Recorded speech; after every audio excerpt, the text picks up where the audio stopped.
திமுகவும் பிஜேபி வெவ்வேறு அப்படின்னு நினைக்கிறீங்களா? அந்த கூட்டணியில் இருக்கிற அம்மா மம்தாவே சொல் திமுகவும் பிஜேபி ரகசிய உடன்பாடுல எத்தனை இடி ரைடு வந்துச்சு, என்ன நடவடிக்கை எடுக்கப்பட்டது? வழக்கம் போல நம்ம எதிர்கள் இஸ்லாமிய ஜமாத் பெரியவர்கள் எல்லாம் மறுபடியும் திமுக மாவட்ட செயலாளர் போல செயல்பட தொடங்கிட்டாங்க. எந்த மாதிரி ஒரு சமூக கட்டமைப்பை உருவாக்கி கொண்டு போறாங்கிறத பாருங்க. கிறிஸ்தவர்களும் இஸ்லாமியர்களும் அமைதியா இருந்தாலே மாறிடும் சமூகம். வெளிப்படையாக எங்களுக்கு திமுக தான் அப்படின்னு சொல்லும்போது இந்து மதத்தை ஏற்றுக்க மக்கள் எங்களுக்கு RSS பிஜேபி தான் பாதுகாப்பு அப்படின்னு அங்க போய் குவிகிறாங்க. ஒருங்கிணைப்பை செய்யறது யாருன்னு நினைக்கிறீங்க? இந்த கிறிஸ்தவ இஸ்லாமிய பெரியவர்கள். அவங்க எப்பவுமே இறைவனுக்கு பயப்படுவாங்க, தினமும் ஜெபிக்கக்கூடியவங்க, தினமும் வழிபடக்கூடியவங்க. அவங்க ரொம்ப கவனமா எது சரியோ அதான் செய்வாங்க, எது தர்மமோ எது நியாயமோ எது சத்தியமோ அதான் செய்வாங்க. அதையும் தாண்டி அவர்கள் மொழி இனமா தான் நிற்பாங்க. திமுகவை இவங்க பாதுகாக்கிறாங்களா இல்ல திமுக இவங்களை எப்படி இந்த அணுகுமுறை? எப்படி எத்தனை ஆண்டுக்கு இந்த தவறு? எவ்வளவு கஷ்டப்பட்டு இந்த பிள்ளைங்க நாங்கெல்லாம் கட்டி எழுப்பி வாரோம்.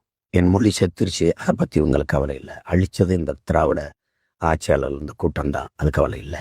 என் இன வரலாறு மறைக்கப்பட்டுருச்சு, இங்கே என் இன உரிமையெல்லாம் பறிகொடுக்கப்பட்டுருச்சு. படிச்சுட்டு போனவன் காங்கிரஸ் பிஜேபி, லட்சக்கணக்காக செத்து விழுந்தோம், கொன்னதவங்க கூட நின்னதவங்க. எந்த உரிமை இருக்கு எனக்கு? குடிக்க நீர் இல்லை, படிக்க கல்வி இல்லை, படிச்சா வேலை இல்லை, என் மலை இல்லை, மலையை விடவா மதம், ஆறு இல்லை, அழிச்சாச்சு. விளைநிலங்களை எல்லாம் பறிச்சாச்சு தொழிற்சாலைக்கு, அதை பத்தி கவலை இல்லை. நச்சு ஆலைகளை எல்லாம் கொண்டாந்து என் தாயின் மடியங்க நட்டாச்சு. சுவாசிக்க காத்து இல்லை, கந்தக தூசி ஆயிடுச்சு. குடிக்கிற நீரெல்லாம் யுரேனியம் கலந்து விஷமாயிடுச்சு. சாப்பிட்ற சோறு எல்லாம் நஞ்சு, காய்கறி நஞ்சு. பிறக்கிற குழந்தைய புற்றுநோயோட பிறக்குது. இதுக்கு யாரு காரணம்? இவங்க தானே, ஆட்சியாளர்கள் தானே. உணவை விஷமாக்கி, காற்றை விஷமாக்கி, நீரை விஷமாக்கி, நிலமெல்லாம் நஞ்சா போன பிறகு பல் விஷமாயிடுச்சு, புற்றா பிறக்குது. எங்கே கொண்டு நிறுத்த போறாங்க? என் பிள்ளைகளுக்கு மதத்தை வச்சுட்டு போக போறாங்களா? சாதியை வச்சுட்டு போக போறாங்க. சாதிக்கணுங்கிற எண்ணத்தில் இல்லை, மலையே இல்லை, மரங்களை இல்லை, குடிக்க தண்ணி இல்லை, எதை வச்சுட்டு போக போறாங்க? 2 வயசு குழந்தை, பிஞ்சு குழந்தை வன்புணர்வு செய்யறான். கள்ளச்சாராயம் குடிச்சு செத்தவனுக்கு 10 லட்சம் கொடுக்குது. நடிக்கிறவனை பார்க்க போயிட்டு நெரிசல செத்தா அதுக்கு 10 லட்சம் கொடுக்குது. நாட்டை பாதுகாக்கிற பணியிலிருந்து செத்து வந்த இராணுவனுக்கு 10 ரூபா கொடுக்க மாட்டேங்குது. வாழ்வாதாரத்துக்காக மீன் பிடிக்க போயிட்டு வர்றது, அந்த உரிமையை பெற்றுக் கொடுக்க முடியல. அதையும் மீறி போனா சிறைப்படுத்தப்பட்டவன் பல மாதங்கள் சிறையிலிருந்து வெளியில வரான். அவன் குடும்பத்துக்கு ஏதாவது கொடுக்குதா? இல்லை செத்து போன குடும்பத்துக்கு ஏதாவது கொடுத்துருக்கா ஊக்கத்தொகை? அவன் வீட்டுக்கு ஏதாவது அரசு பண்ணி தரேன்னு சொல்லியிருக்கா? பிள்ளைகளை படிக்க வைக்கிறேன்னு சொல்லியிருக்கா? ஆனால் சாராயம் குடிச்சு செத்தவன் வீட்டுக்கு நான் உனக்கு உன் பிள்ளையை படிக்க வைக்கிறேன், வீட்டுக்கு ஒருத்தனுக்கு அரசு வேலை தாரேங்குது. இது எப்படி ஒரு நல்ல சமூகத்தை வழி நடத்துகிற ஆட்சியா? இதுக்கு தான் ஆயர்வர் மக்களும் ஜமாத்து பெரியவர்களும் இதுக்கு தான் ஆதரவு நிற்கிறாங்களா?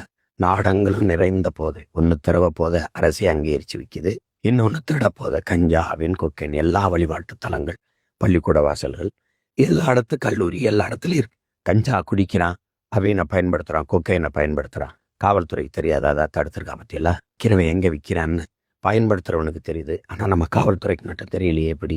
ஏன்னா விற்கிறதே அதிகாரம் அரசு தான். 1.5 கோடி வட இந்திய வந்துட்டான். SIR மூலமாக அவன் வாக்குரிமை எடுத்துருவான். ஏற்கனவே எங்ககிட்ட இல்லை அதிகாரம். பிஜேபி எதிர்ப்பில் காங்கிரஸே இப்படி புனிதப்படுத்துறியே. என் இனத்தை கொன்னதுக்காகவா? கச்சத்தீவை எடுத்து கொடுத்ததுக்காகவா? காவிரியில் ஒரு சொட்டு தண்ணி தர முடியாதுன்னு கர்நாடகாவில் இருக்கிற காங்கிரஸ் கொக்கரிக்குதே, அதுக்கு நன்றியாவா? இப்போ இந்த நிலத்தில் இருக்கிற காங்கிரஸ் அதை பற்றி பேசுதா? எதுக்காக ஸ்டாலின் போய் அங்கே இருக்கிற கர்நாடக மாநிலத்தில் போய் வேலை செஞ்ச அந்த கட்சியை ஜெயிக்க வச்சார்? தமிழ்நாட்டு முதலமைச்சராகவே போய் வேலை செஞ்சாரையே. ஆனால் அந்த விசுவாசம் உங்களுக்கு காட்டினாங்களா? போன தடவை 25 இடம், இந்த வாட்டி கூட 3 இடத்த மிரட்டி வாங்கி மாநிலங்களையும் வாங்கி போனாங்க. எப்படி காங்கிரஸ் வரலாம், பிஜேபி வரக்கூடாதுன்னா காங்கிரஸும் வரக்கூடாதுல்ல? எந்த வழியில இந்த கூட்டணியை இவங்க புனிதப்படுத்துறாங்க? பைபிளோ விவிலியமோ வேதாகமமோ அல்லது குரானோ என்ன சொல்லி வச்சிருக்கு? எது எது தீய செயல்கள், சாத்தானின் செயல்கள், பிசாசினுடைய வேலைகள் எது? அதை புறந்தர் ஆட்சிகள் செய்தா இல்லையா? வளங்களை கண் முன்னாடி திருடி போறாங்க. சரி, கடவுள் கொடுத்தா வளம் தானே எல்லாம். அந்த வளம், இந்த மலை, இந்த மணல், இந்த ஆறு, இந்த அருவி, இந்த காடு, மரங்கள் எல்லாம் போகுது. அப்ப இது எப்படி சாய்த்துக்கிறது? பெண்களுக்கு பாதுகாப்பு இல்லை, பாதுகாப்பற்றது. சாத்தான் ஆட்சியில தான் வன்புணர்வு, கொலைகள், அரசே மதுவை விற்கிது, நாட்டு மக்களை குடிக்க வச்சு வாழ்க்கையை சீரழிக்குது, பிள்ளைகளை மதிய மயக்கி உழைக்கிற திறனற்று உடல் உறுப்புகள்லாம் சிதைந்து அழிய காரணமா இருக்குது. சாராய பொருளாதாரத்தை வச்சு ஒரு நாட்டு மக்களை குடிக்க வச்சு வர்ற வருவாயில நாட்டை நடத்துது. குடிச்சிட்டு வண்டி ஓட்டக்கூடாது, ஓட்ட முடியாதுன்னு சொல்ற அரசு குடிச்சிட்டு குடும்பத்தை குடியார எப்படி குடும்பத்தை வழி நடத்துவான்? திருச்சபை, பேராய பெருமக்கள், மதிப்புமிக்க உலாமாக்கள், ஜமாத்து பெரியவர்கள் இது எப்படி சகிக்கிறாங்க? எத்தனை வன்புணர்வு கொலைகள்! பல்கலைக்கழக வளாகத்திலே படிக்க போற பிள்ளைக்கு பாதுகாப்பு இல்லையா? எத்தனை கொலைகள் சாலையில, நடுச்சாலையில வெட்டி கொள்றது எத்தனை! ஆம்ஸ்ட்ராங்கெல்லாம் ஒரு தலைவனுக்கே பாதுகாப்புல வெட்டி கொள்றான். ஏன் கொண்டா, எதுக்கு கொண்டான்னு ஏதாவது விசாரணை இருக்கா? ஏதாவது நீதி நிலைநாட்டப்பட்டிருக்கா? தூத்துக்குடி துப்பாக்கி சூட்டை இந்த திருச்சபை சகிக்குதா? கிளர்ச்சி தானே, மக்கள் எங்களுக்கு வேணாம் இந்த நச்சாலைன்னு, அது சுட்டு கொல்லப்பட்டது. சுட்டு கொன்னது ஒரு ஆட்சி. நீதியை நிலைநாட்டுன்னு சொன்ன ஆட்சி என்னத்தை நிலைநாட்டுச்சு? கொடநாட்டில் நடந்த கொலை, ஒரு முதலமைச்சர் வீட்டில் கொலை நடந்திருக்கு, கொன்றிருக்கான், செத்துருக்கான். ஏன் கொன்னா? எதுக்கு கொன்னா? என்ன காரணம் வெளியில் சொல்லப்பட்டிருக்கு? எங்கே நீதி இருக்கு? முழுக்க அநீதி. சாத்தானின் செயல் என்னென்ன இருக்கோ அது பூரா இந்த ஆட்சியில் நடக்குது. இயற்கையின் அருங்கொடைகளா 450 கோடி ஆண்டுகளுக்கு முன்னாடி இறைவனின் படைப்படையை வச்சுக்கிடுவோம். அந்த படைப்படை இறைவன் தந்த இந்த வளங்களை தனி முதலாளி திருடி சம்பாதிக்க அனுமதிக்கிற அரசை எப்படி இவங்க அனுமதிக்கிறாங்க? இந்த பாவத்தை யார் மன்னிப்பா? மக்கள் செய்கிற பாவங்களை எல்லாம் கர்த்தர் மன்னிப்பாருன்னு நீங்க ஒப்பு கொடுக்க சொல்றீங்க. இந்த பாவங்களை யாருக்கிட்ட ஒப்பு கொடுக்கறது? யாரு மன்னிக்கிறது? சாதாரண பிள்ளைகள் எங்களுக்கு இருக்கிற வழி வேதனை பேராய பெருமக்களுக்கு, திருச்சபை ஊழியர்களுக்கு, அருள் சகோதர சகோதரிகளுக்கு, உலாமாக்களுக்கு, ஜமாத்து பெரியவர்களுக்கு, அவங்களுக்கெல்லாம் இந்த வழி வராதா? இந்த வேதனை இல்லையா? என்ன வச்சுட்டு போறாங்க? வணங்குறதுக்கு நிறைய சாமி வச்சிருக்குது இந்த நாட்டில் இருக்குது.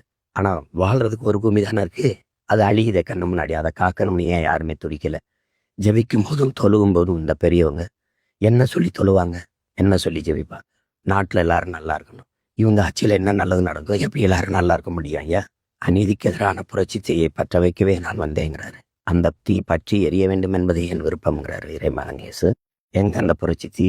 ஊழல் லஞ்சம் பெறுவனின் மீது இறைவனின் சாபம் உண்டாவதாகங்கிறாரு நபிகள் நாயகம் ஸல்லல்லாஹு அலைஹி வஸல்லம் அவர்கள். ஊழல் லஞ்சம் பெறுவனுக்கு துணை நின்னா அந்த சாபம் நமக்கு வராதா?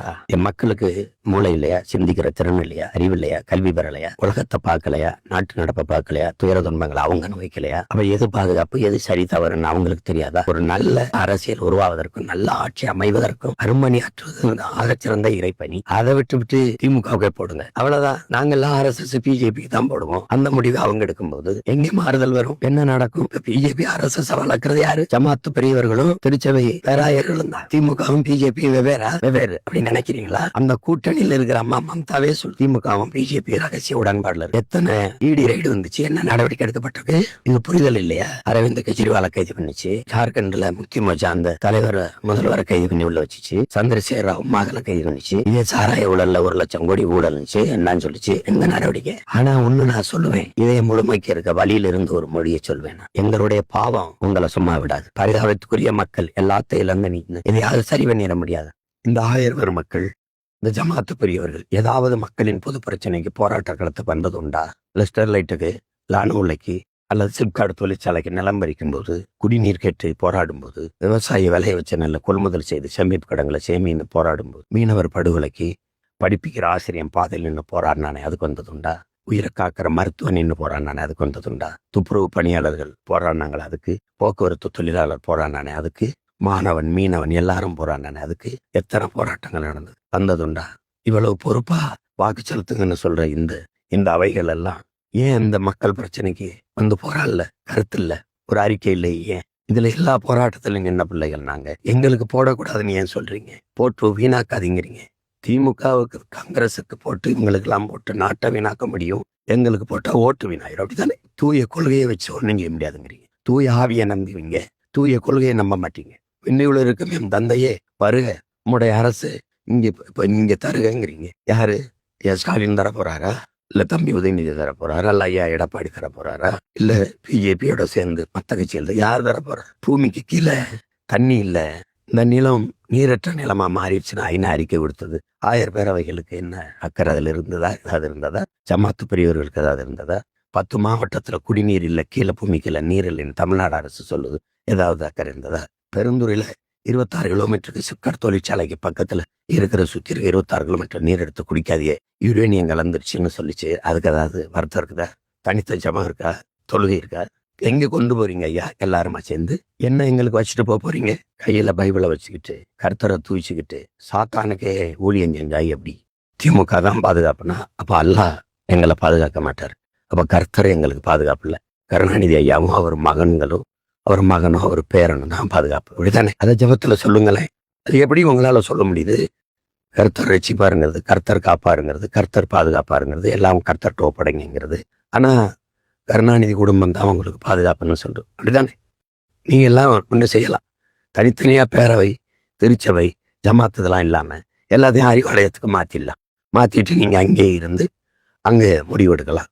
நீங்க எல்லாம் அந்த வேலையை செய்யலாம். திமுக சொல்லுது நீங்க சிறுபான்மைன்னு. அதன் தலைமையில் யாரு? அதிமுக தலைமையில் இருந்தது யாரு? ஐயா எம்ஜிஆர், அம்மையா ஜெயலலிதா, இவங்கெல்லாம் பெரும்பான்மையா மொழிவழி தேசியனங்கள். அவங்க வரும்போது என்ன சொல்றாங்க? நீங்க சிறுபான்மைங்கிறாங்க, அவங்க பெரும்பான்மை. எதை வச்சு? மதத்தை வச்சு. அப்ப மதத்தால நான் பெரும்பான்மைங்கிற எண்ணத்தை கொண்டவன், நான் மதத்துக்கு எதிராக நிற்கிறேன்னு பேசுறது எப்படி ஏற்புடையதா இருக்கும்? அநீதியை கண்டு அச்சம் கொள்ளாமல் துணிந்து எதிர்த்து நின்று போராடுகிறவன் எவனோ அவனே உண்மையான ஜிகாத் என்று நபிகள் நாயகம் ஸல்லல்லாஹு அலைஹி வஸல்லம் அவர் சொல்றாங்க. இந்த மண்ணில் அப்படி யாராவது அநீதியை கண்டு அச்சம் இல்லாமல் துணிந்து எதிர்த்து நின்று போராடின போராளி வந்தான். அவன் தான் எங்கள் முன்னவன் பழனி பாபா. அவன் சொல்றான், என் அன்பு மக்களே, சாதி மதங்களாக நின்றீர்கள் என்றால் நீங்கள் தனிமைப்படுத்தப்படுவீர்கள், அச்சுறுத்தப்படுவீர்கள். மொழி இனமாக இணைந்து நின்றீர்கள் என்றால் வலிமை பெறுவீர்கள், பாதுகாப்பாக வாழ்வீர்கள் என்று. அதுதானே உலகத்துல அவன் சிறுபான்மைன்னு சொல்லிட்டா நீங்க எப்படி நம்பினீங்க? உங்களை சிறுபான்மை சொல்றது யாரு? ஒரு மொழி சிறுபான்மை, ஒரு மொழி பெரும்பான்மை மக்களை அவன் நிலத்திலே அவனை சிறுபான்மைன்னு சொல்லி தாழ்த்தி வீழ்த்தி ஒரு உளவியல் நோயாளியாக்குவதை எப்படி ஏற்கிறது? உலகம் பூரா எங்கே மதத்தை வச்சு மனிதனை கணக்கிடுறான்? மொழி வழியே தேசிய இனங்கள், நிலங்கள். அப்படித்தான் ஐரோப்பிய நாடு முழுமைக்கும் கிறிஸ்தவர்கள் தான். ஏத்தனை நாடுகள் மொழி வழியே தேசிய இனங்கள், நிலங்கள். அதனாலதான் France, Denmark, Norway, Sweden, Germany எல்லாம். இந்தியாவிலிருந்து பாகிஸ்தான் பிரிஞ்சு. ஏன்? அது ஒரு மதம். அங்கிருந்து பங்களாதேசம் பிரிஞ்சு. நீ உருது, நான் வங்காளி. மொழி வழிய தேசிய இனங்கள், நிலங்கள். தன் தாய்மொழியிலே நாடு விட்டு பிரிஞ்சு போயிட்டான் பங்களாதேஷ். இங்கிலாந்துலேருந்து அயர்லாந்து பிரிஞ்சு. ஏன்? ஒரே இறை மகன் இயேசு, ஒரே பைபிள். ஏன் தனி நாடு? நீ இங்கிலீஷ்னா ஐரிஷு. இவ்வளவுதான். இந்தியாவில் இத்தனை மாநிலங்கள். எதுவும் சாதிக்கு ஒரு மாநிலம், மதத்துக்கு ஒரு மாநிலம் பிரிக்கப்படல. மொழி வழியே தேசிய இனங்கள், நிலங்கள். அவர் மலையாளி, அவருக்கு கேரளா. அவர் தெலுங்கர், அவர் ஆந்திரா. அவர் கன்னடர், அவருக்கு கர்நாடகா. இது நமக்கு தமிழர்கள், நமக்கு தமிழ்நாடு. மகாராஷ்டிரா பெருத்த எண்ணிக்கையில் மதம் இந்து மதம் தான். ஏன் குஜராத் பிரிஞ்சிச்சு? நீ மராட்டியா, நான் குஜராத்தி. இதானே உலகம். வரலாறு அப்படித்தானே எல்லாரும் மதிப்பிடுது. நீங்க இங்க வந்து அவன் எவனோ வந்தவன் சிறுபான்மைன்னு நம்பிக்கிட்டு அவன் தான் பாதுகாப்புன்னு வாக்க போட்டு எப்படி இருக்கிறது? நாடு நாசமான அவங்களுக்கு என்ன? மதம் இருக்கட்டும், ஜபம் இருக்கட்டும், தொழுகை இருக்கட்டும், பள்ளிவாசல் இருக்கும், தேவாலயங்கள் இருக்கும், கோயில்கள் இருக்கும். மலை இருக்காது, மணல் இருக்காது, அருவி இருக்காது, ஆறு இருக்காது, மரங்கள் இருக்காது, குடிக்க நீர் இருக்காது, படிக்க கல்வி இருக்காது, படிச்சா வேலை இருக்காது. நல்லா இருக்கும், எல்லாருக்கும். பூமி இருக்குமான்னு பாருங்க. அதனால் நான் என் அன்பான மக்களுக்கு வேண்டுவேன், உங்களுக்கு எது சரின்னு படுதோ அதை செய்யுங்க. மனச்சான்றுக்கு நேர்மையான்னு இல்லைங்க. அல்லாட்ட கேளுங்க யாருக்கு வாக்கு செலுத்த சொல்றாருன்னு. கர்த்தர்ட்ட வேண்டுங்க யாருக்கு சொல்றாருன்னு பாருங்க. அவங்களுக்கு செலுத்துங்க. உங்களுக்கு தெரியும் சரி எது தவறு. நல்லதைத்தான் என் மக்கள் நீங்க தேர்வு செய்வீங்க. யோசிச்சு பார்த்து ஆழ்ந்து தெளிந்து பிள்ளைகளின் எதிர்காலத்துக்கு எது சரியா இருக்கும். இந்த நாடு மக்களும் யார்கிட்ட இருந்தா பாதுகாப்பா இருப்பாங்க, பத்திரமா இருப்பாங்க. யோசிச்சு பார்த்து முடிவெடுத்து என் மக்கள் இந்த தேர்தலை அணுகுங்க. புரட்சியாளர் மேலின்னு சொல்றான், சரின்னு பட்டுச்சு உலகமே செய்யாதனாலும் செஞ்சிரு. தவறுன்னு பட்டுச்சு உலகமே செய்யினாலும் செய்யாதேங்கிறான். புத்தன்னு சொல்றான், 10 லட்சம் பேர் சேர்ந்து ஒரு பொய்யை உண்மைன்னு சொன்னாலும் உண்மையாகாது. 10 லட்சம் பேர் சேர்ந்து ஒரு உண்மையை பொய்ன்னு சொன்னாலும் பொய்யாயிராது. கூட்டமா நிக்கிறேன்னா அவன் செய்தது சரியாயிருமா? எல்லாரும் சேர்ந்து ஒரு தவற சரின்னு சொன்னா சரியாயிருமா? எல்லாரும் சேர்ந்து ஒரு சரியை தவறுன்னு சொன்னா தவறாயிருமா? யோசிச்சு பார்த்து என் அன்பு சொந்தங்களும் என் அருமை உடன் பிறந்தார்களும் நல்ல முடிவாயிடுங்க. நாட்டுக்கு மக்களுக்கு எது சரியோ அதை செய்யுங்க.